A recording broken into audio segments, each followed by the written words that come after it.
Kita punya trauma, entah itu fiktif, entah nyata, entah apalah. Kita punya trauma kasus Siti Jenar. Orang yang mendalami la ilaha illallah secara intensif, ya, entah itu disebut kalimat sodo, bosuluk, boseloko, mbah kono pokoknya. Orang yang memahami la ilaha illallah secara intensif, itu pasti menuju ilmu hakikat. Dan menuju ilmu hakikat pasti ngalami hakikat yang khoyali. Ini rungokno tenan iki. Hakikat yang nopo? Khoyali. Dan hakikat yang khoyali ini mulai menipu. Ya, kalau sudah begitu ruwet. Misalnya ngeten nggih. Ketika kula maca nggih diskusi ini utai perdebatannya Kalijaga mbek Siti Jenar. Saat itu ada Sunan Bonang juga. Kamu sujud pakai apa Kalijaga? Ya pakai jasad. Dari Siti Jenar. Daging kamu itu hanya onggokan daging. Nanti itu jadi bangkai. Dan setelah jadi bangkai itu habis. Kamu nanti ditulis Tuhan tidak termasuk yang sujud. Kebuat yang mbok sujud itu bentek. Mikir kan juga. Rugi ke sujud mbek bathuk mbek tangan. Jasad sampeyan kuntek.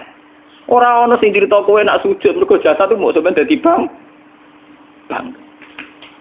Lah nek ngono sujud ning hakikat ora usah bathuk, ora usah tangan, ora usah sikil, yo rohem iku lho kon sujud mbek pangeran. Nak sujud mbek fisik ku rugi wong fisik sampeyan. Mikir kali itu. Orang bolak-balik kali Joko itu mantan wali preman terus jadi debat pusing. Siti Jenar tahu belajar tak tahu menang Irak. Yang jelas yang mulang gak sadar mau orang menangis. Wah, ini menjadi perdebatan. Sehingga keyakinannya kayak Siti Jenar, la ilaha illallah itu ya wahdatul wujud itu innalillahi wa inna ilaihi. Selama ini kalau orang syariat misalnya, orang syariat itu kalau ada orang mati, misalnya Kak Ruhin mati, ini aku kan muni innalillahi wa inna ilaihi raji'un, saiki Ruhin wis mate. Mate itu balik ning penge. Itu cara wong hakikat kan salah besar. Orang mati itu tidak ada, cara ilmu hakikat dan orang mati itu tidak ada. Roh ini tersiksa di alam fisik. Jadi ruh ini tersiksa di alam fisik. Karena ketemu ning jasate ruh. Tersiksa dulu. Akhirnya apa mangane kudu kerja piring Jepang tersiksa roh. Asal roti membuat tersiksa. Misalnya kiai pemangan adalah kudu pidato 2 jam bareng tersiksa. Roh kenapa? Tersiksa. Mergo roh ora buta mangan, ora buta ngombe, tapi gara-gara melok fisik. Paham ya? Lho ini tenang dia warai ya bener. Lah kula boten. Zaman betul lho guru waras maksudnya nggih. Artinya waras secara akademik karena ada referensi, ada marojek, nggih. Waras secara hakikat. Kula niku umpama merasake sampean wis ilmu hakikat. Artinya saya juga ngalami ilmu hakikat. Lan ketika ini sekarang hikam, wong ora tau mukasafah ora jadi ulama. Entah sekian detik ulama itu harus pernah mukasafah. Biar merasakan ilmu nopo aja. Tapi ilmu hakikat itu bisa dilogikakan sebelum sampai secara musyahadah. Paling enggak bisa sampai secara logika. Manusia itu mulai Nabi Adam sampai sekarang itu kan punya roh. Dan roh itu tidak makhluk.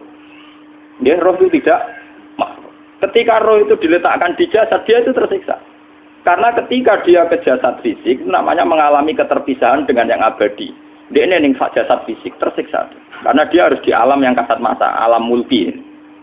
Tersiksa. Ketika dia tersiksa, melok ruhin, akhirnya dia mangane kangelan, akhirnya lesu mangan. Padahal roh gak butuh mangan, perlu dicatat roh gak butuh. Ya ora butuh gunung kidul barang, kan ora butuh rapi.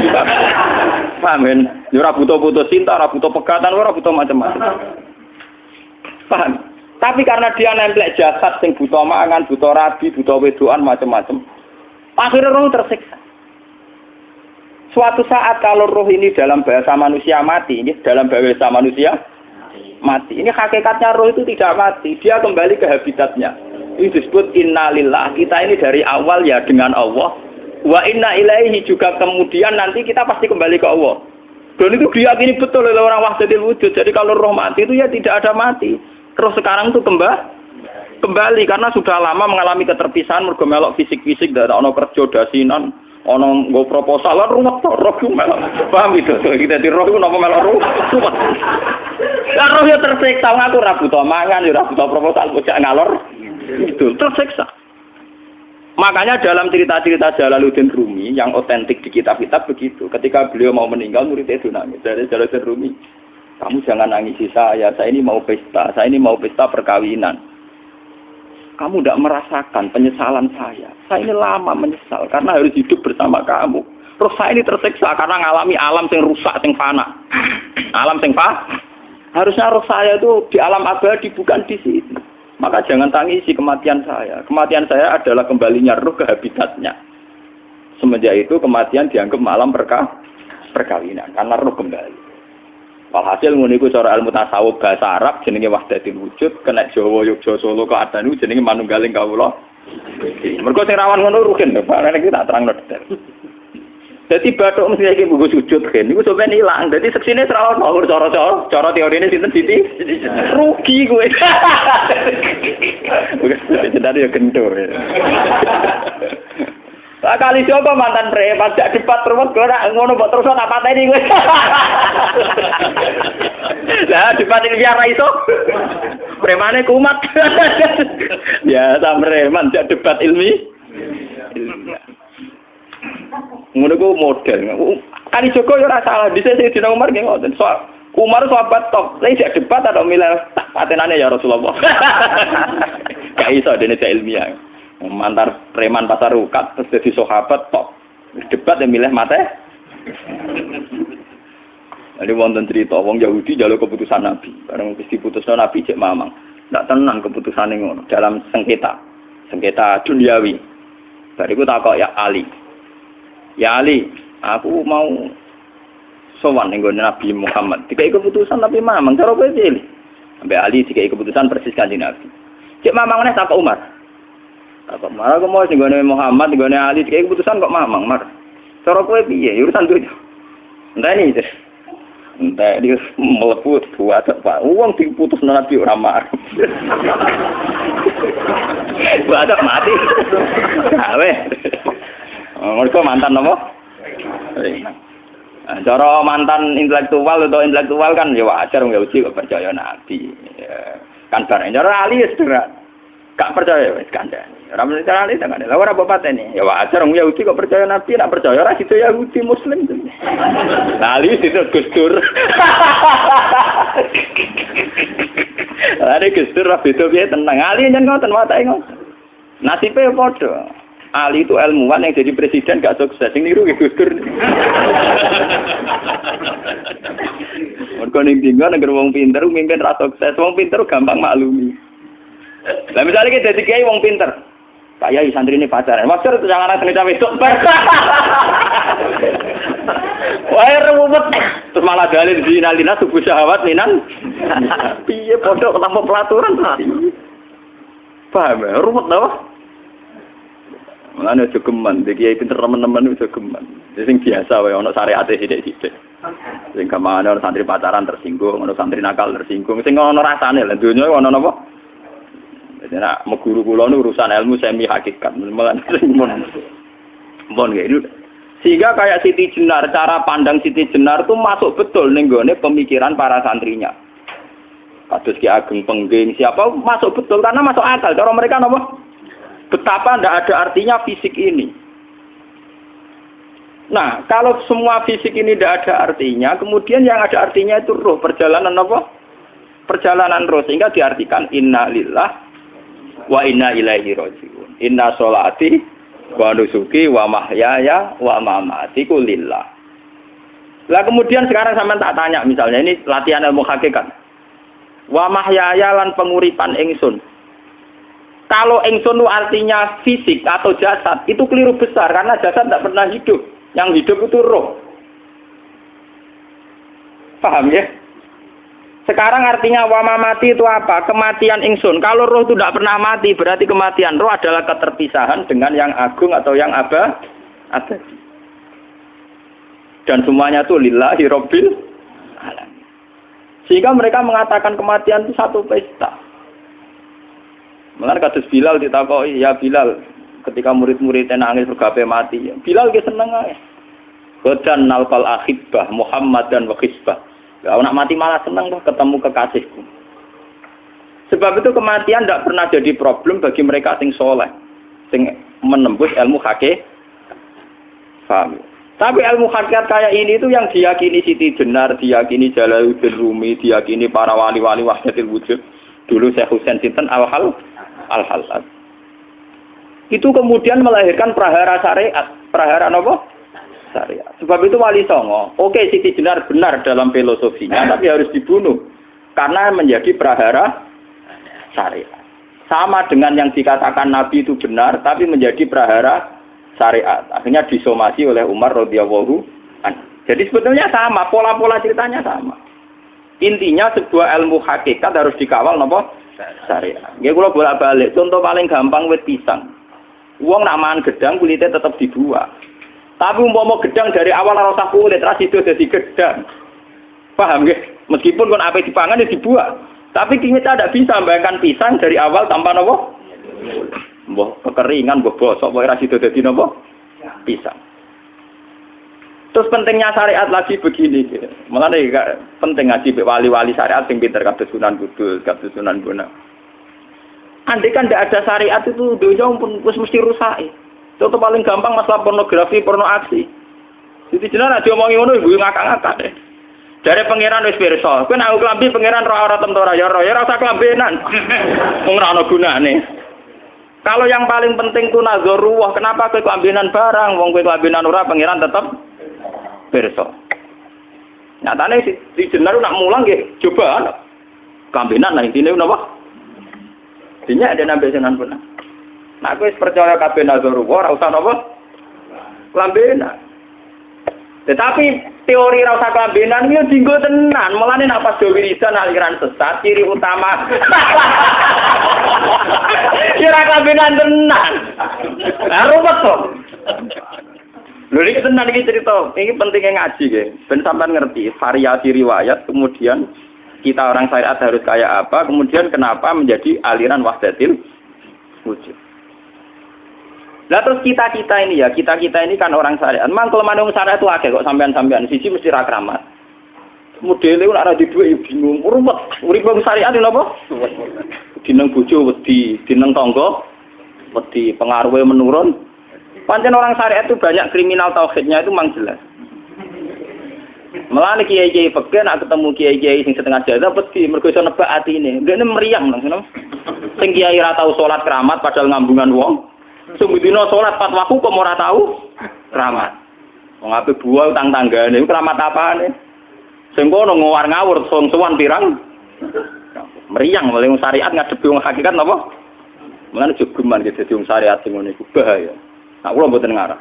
Sampai dadi wong syariat sing ora keramat. Bahaya sekali itu bagi perjalanan agak.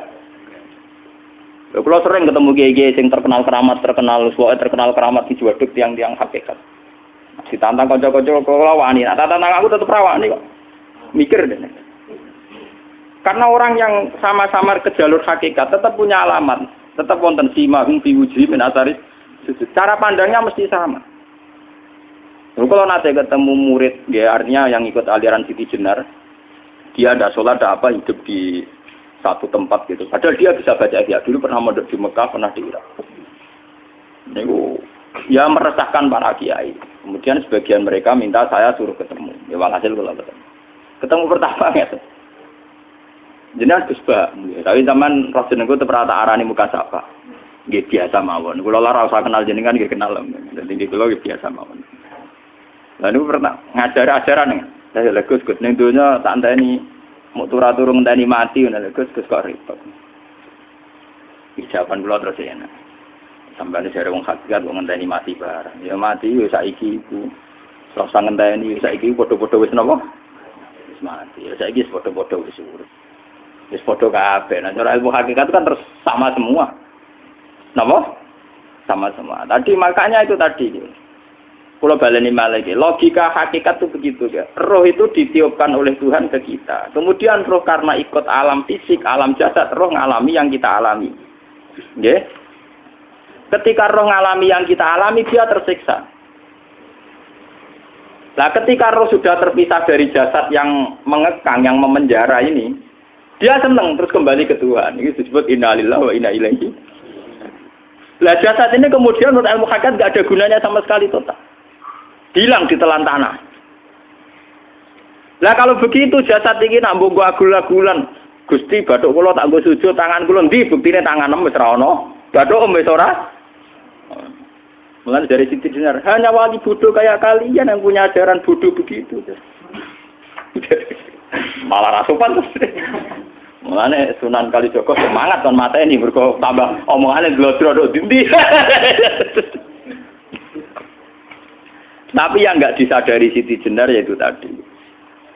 Inti dari ilmu hakikat itu kan tunduk sama kersane Tuhan.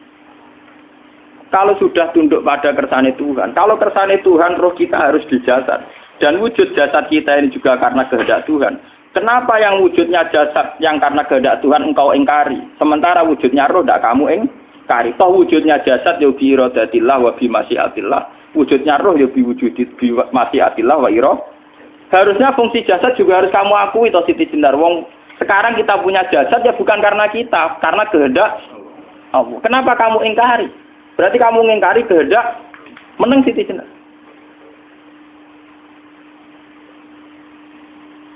Makanya hakikat yang pertama saya itu pasti khayal. Lah Siti Jenar itu hakikatnya baru yang sampai khayal itu. Jika dia tersesat. Sebetulnya kalau sudah hakikat beneran itu tidak perlu khayal begitu. Artinya tidak perlu khayal jasad kita sing senajan ora ana gunane ini. Tetap piye wae wujudnya karena kehendak Allah. Juga kita harus terima. Apapun kekurangannya, apapun kenaifannya, ironisnya harus kita terima. Ini sebagai bentuk penerimaan kita pada masyiatil. Begitu juga keadaan roh kita sebagai penerimaan atas masyiatil. Meskipun ada teori-teori roh yang lebih valid. Lebih valid misalnya begini. Kanjeng Nabi itu suatu saat ininya terputus karena perang Uhud. Itu Kanjeng Nabi dolanan drijine ini. Napa cara niki napa jari jemarine Nabi putus. Iki dolanan. Jadi Nabi sendiri kadang sering ngajarkan ilmu hakikat. Hal lagi illa usbun udmiyat wa fi sabilillahi ma lafitu. Kowe ora trimo fisik, bentuk fisik jari jemari sing ditebir berdarah. Tapi nak kowe wis fi sabilillah ayo wis balik ning habitatem. Sehingga kenapa para sahabat itu ketika dicincang, ketika putus tangannya, putus kakinya. Sahabat yang usul ke ilmu hakikat itu malah senang. Karena jasad kita ini kan ila sabilillah menuju jalan Tuhan. Sekali dia sudah terluka fisabilillah itu sudah menemukan formatnya. Cara teori Cina sudah menemukan formasinya. Paham gitu? Orang kok malah ngeluh itu berarti goblok kita ngeluh. Paham tak? Paham kenapa? Jadi, makanya Nabi ngertikan ya itu sudah ketemu formatnya. Ketika rohnya para syuhada nanti kembali ke Tuhan, ya ketemu formatnya lagi. Itu disebut wala taqulu lima yuqtalu fi sabilillahi amma. Dia tidak mati sesuai formasi awal, yaitu roh kembali ke Tuhan dan jasad ikut mengawal. Nah itu Nabi kadang ya pakai ilmu hakikat begitu. Mulane kula bolak-balik matur, kula niku nggih mulai umur 20 tahun napa pinten. Kula asline nggih gadah penyakit dan ekstrim penyakit saya. Sampai saat ini kalau nak ngobatno ndak lebih 50%, karena saya tetap berpikir. Misalnya cara syariat kan berubah, tapi cara hakikat apa betul keberadaan saya di alam ini penting. Sehingga aku kepengen urip tak bela-belani ngantek andak atusan juta. Jangan-jangan penting mati ku timbang uripku. Lah nak ngono lha apa tak bela-belani? Entek atusan juta. Jadi misalnya kita berobat ya mau ya dari nabi kan berobat ya berobat. Pokoknya kita Islam masih mau geruda-gerudu kadang orang paham. Sekali kamu mengamati dengan sisi hakikat. Coba sekarang sampean pikir, coba sekarang nggak pakai logika hakikat, pakai logika syariat saja. Saya ini misalnya asetnya 10 juta, misalnya, saya punya aset 10 juta. Tapi misalnya aku rugi nawan atau dipengaruhi di masa depan sama nih, kalau pulau kan soalnya cara teori di masa. Misalnya pulau rugen, artinya kere di duit 10 juta aset. Tujuan saya sembuh kan supaya aku iso sembuh sehat, engkau iso kerja untuk anak. Tapi karena saya sakit nanti operasi tidak 10 juta. Operasi tidak 10 juta. Wong aku repera mesti iso marisi anak. Apa meneh nak duit 10 juta tak ada gue berobat malah jelas ra iso marisi. Lah nak ngono penting matiku ya dibanding 10 juta. Karwan iso diwaris langsung. Sementara anak aku mari dibiayai 10 juta, rong mesti mari 10 juta mesti entek. Artinya tidak ada jaminan kalau berobat itu secara visi ke depan lebih baik. Soalnya malah ngentekno donya, nggak jelas akibat positifnya. Misalnya tetap lumpuh, duit teori loh. Bahwa artinya apa? Teori hakikat tetap lebih benar bahwa hidup itu tidak ada artinya. Semua itu tidak ada artinya. Berobat apa nggak berobat semuanya tidak ada arti. Teori loh gini. Sehingga kalau kita tengah-tengah aja tengah-tengah. Kasus kula misalnya loro nggih berobat. Gusti separuh kalau ngelakoni syariat, tapi sebagai kalau ulama fikih, tapi separuh kalau lakoni apa? Jadi kalau tetap buatan ngarah obat 100%. Tapi orang ngarah berobat, orang kalau tiang apa? Syariat. Tapi memang faktanya itu begitu. Cara Kanjeng Nabi kadang Kanjeng Nabi berobat. Kadang Kanjeng Nabi wis nikine tercincang digeguyon. Wahal lagi illa usbuun udwiyat. Ora putri sing gak melok-melok. Nah, bukti bahwa jasad ini begitu tidak penting. Kayak Sayyid Hamzah. Menurut Sayyid Hamzah nganggep wahyu bentone ra karuan. Kalau teori Siti Jenar itu benar, teori Jalaluddin Rumi benar teorinya lho, ora kok ra salate lho nggih, maksudnya kok nganut ra salate. Benar cara analisis roh. Ketika Sayyid Hamzah dinyatakan mati oleh manusia, oleh hukum manusia dinyatakan mati karena dia sudah tidak bergerak. Dalam teori hakikat kan rohnya Sayyid Hamzah sudah fi khawasili tuyurin khudrin. Rohnya sudah diambil Tuhan, tidak mati. Paham ya? Ketika rohnya Sayyid Hamzah sudah diambil, jasad ini sudah tidak punya rasa. Sekarang secara syariat kasat mata kita tahu, wong jasad nak diinfus, di sayat-sayat dioperasi ora krasa. Apa meneh saiki ruhe wis bisa. Lah ya jasad itu cek gampange, dioperasi dibius saja terus tidak kerasa. Apalagi rohnya sudah diambil. Nah saiki bayangkan, ketika Sayyid Hamzah itu sudah di atas, niku kira-kira delok wahsi ra wong bentuk. Lho wong kok baca igabus. Ketika jasad benar-benar tidak penting, kemudian jasadnya Sayyid Hamzah kan dicincang oleh wahsi. Ketika rohnya sudah diambil kan Hamzah tidak merasakan. Berarti Sayyid Hamzah guyu-guyu wahsi. Wahsi cek bentuk nih gabus dicincang. Paham ya? Lho niki tenan. Artinya ketika pandangan manusia iba kepada Sayyid Hamzah karena dicincang, dimutilasi oleh wahsi. Wahsi tidak mengalami Pak Sinten, Sayyid Hamzah tidak mengalami apa-apa karena rohnya sudah bersama Tuhan. Dan iso wae Sayyid Hamzah malah guyu-guyu wahsi. Cek gobloke. Gabus kok dicincang. Lah nak ngono rak mirip, makanya nggih. Dalam hal ini itu dalam teori roh itu sebetulnya Siti Jenar tidak sesat dalam teori roh. Tapi jangan katakan itu penemuannya Siti Jenar. Siti Jenar itu terlambat. Sebelum itu ada Husain Al-Khallas. Sebelum itu ada Jalaluddin Rumi. Sebelum itu juga ada sahabat, ada nabi. Cuma cara aplikasinya Siti Jenar melenceng. Jadi jangan katakan kok tak kampus-kampus. Iku pendapat Siti Jenar itu malah goblok meneng. Siti Jenar itu sanut, paham? Maksud apa? Wis anut. Nah, teori yang sama terjadi pada Yesus Kristus. Ketika Yesus misalnya secara lahir dicincang, dimutilasi, diapakan oleh orang Yahudi. Sebetulnya rohnya dia sudah bersama Tuhan, kembali ke Tuhan Bapa, nah cara Kristen. Nah cara Islam ya balik ning pangeran. Andaikan itu iya, itu ya ada masalah karena hakikatnya dia tidak dicincang, tidak dibunuh.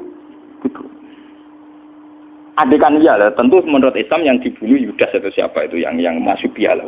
Tapi sama sebetulnya teorinya sama. Kalaupun iya ada masalah. Oke, kalau misalnya Nabi Isa karena ada kontroversi menyangkut dia atau Yudas. Sekarang yang Zakaria dan ya.